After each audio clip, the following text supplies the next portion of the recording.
কিছুদিন যাবতই আমার খুদের ভাত খেতে ইচ্ছে করছিল, আর এত পরিমাণ গরম পড়েছে। তো অনেকেই হয়তো বা হাসবেন ব্যাপারটা ভেবে যে এই সময়টাতে খুদের ভাত ভর্তা, সেই সাথে যদি খিচুড়ি রান্না করা হয়, এগুলো কিন্তু খেলে অনেক বেশি গরম লাগে। তো মাঝে মাঝে নিজের ইচ্ছেটাকে প্রাধান্য দিতে হয়। সকালে তো প্রতিদিনই দেখা যায় সবার পছন্দের আইটেমসগুলোই আর কি করে থাকি ব্রেকফাস্টে। তো আজকে ভাবলাম যে নিজের পছন্দ মতো কিছু একটা করে নিই। তো যাই হোক, আমি খুদের ভাত রান্না করার জন্য বেশ কিছুটা পরিমাণ পেঁয়াজ কুচি করে নিয়েছি, কাঁচামরিচ ফালি করে নিয়েছি, আর একটা তেজপাতা, আর সেই সাথে 2টা শুকনো মরিচ দিয়েছি ফোড়নের জন্য।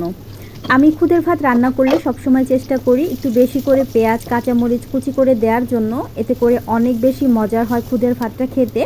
তো কালারের জন্য হালকা একটু হলুদ দিয়ে দিয়েছি। অনেকেই হয়তো বা এখন বলবেন আপনার এটা তো খিচুড়ি হয়ে যাবে। আমি কিন্তু সাথে মসুরির ডালও দিয়েছি। আম্মা গ্রাম থেকে খুদের চাল পাঠিয়েছিল, এটা কিন্তু গ্রামের যে খুদের চালটা হয় সেইটা দিয়ে আমি করেছি। তো আমি একটু ডাল দেই, মাঝে মাঝেই দেই। খুদের ভাতটা মূলত খুদের চালটা দিয়ে রান্না করা হয়, তবে ডালটা দিলে আমার কাছে এর টেস্ট অনেক বেশি ভালো লাগে, যে কারণে আমি একটু ডাল দিয়ে দিই। সবসময় যে দেই তা না, মাঝে মাঝে এরকম একটু ডাল দিয়ে করে খেয়ে দেখবেন, অনেক ভালো লাগবে। ভালোভাবে আমি পেঁয়াজ কাঁচামরিচ হলুদ সব কিছুর সাথে চাল ডালগুলোকে একটু ভেজে নিয়েছি। ভেজে আমি এখন এর মধ্যে পরিমাণ মতো পানি দিয়ে দিচ্ছি। ঢাকাতে কিন্তু খুদের চালটা কিনতে পাওয়া যায়, তবে এই চালটা দিয়ে রান্না করলে এটার টেস্ট অনেক গুণ বেড়ে যায়। আর এই যে দেখুন, রান্না করতে গেলেই যে কাজটা হয়, আমি ভিডিও শ্যুট করতে গেলেই কারেন্ট চলে যায়। তো যাই হোক, কারেন্ট আবার যখন চলে এসেছে তখন কিন্তু আমার খুদের ভাতটা রান্না করা হয়ে গেছে।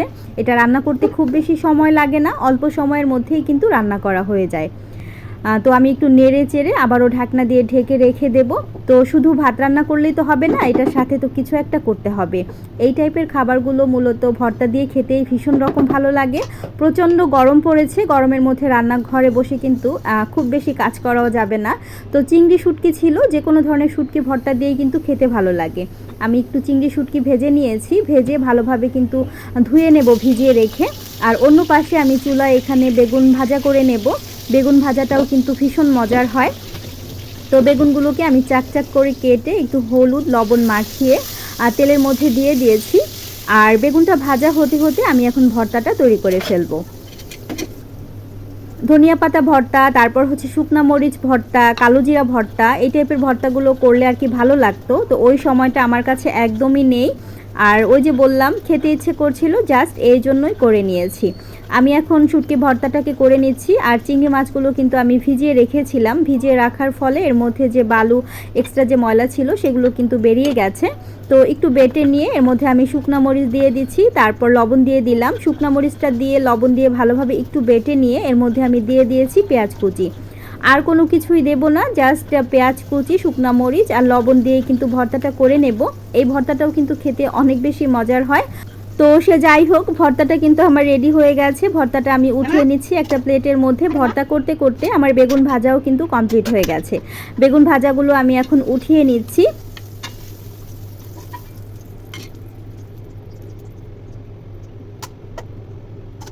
তো আপনাদের ভাইয়া আমরা তো দেখা যায় বেগুন ভাজা তারপর ভর্তা আচার দিয়ে খেয়ে নেব।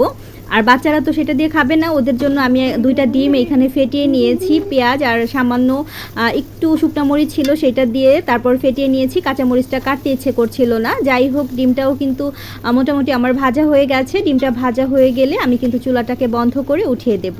আর এত মজার খাবার খাবো, সেটা আবার পরিবেশন না করে খাবো। যে কোনো ধরনের খাবার আমার পরিবেশন করে খেতে ভালো লাগে। আর এই টাইপের খাবারগুলো মাটির পাত্রে সার্ভ করলে কিন্তু অন্য রকম একটা ভালো লাগা কাজ করে। দেখতে যেমন ভালো লাগে, খেতেও ভীষণ রকম মজার হয়।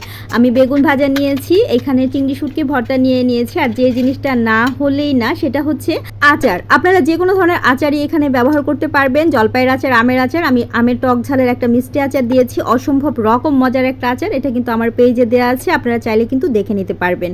সব শেষে কালো জিরের টালা গুঁড়ো ছিল করা, সেটাও দিয়ে দিয়েছি।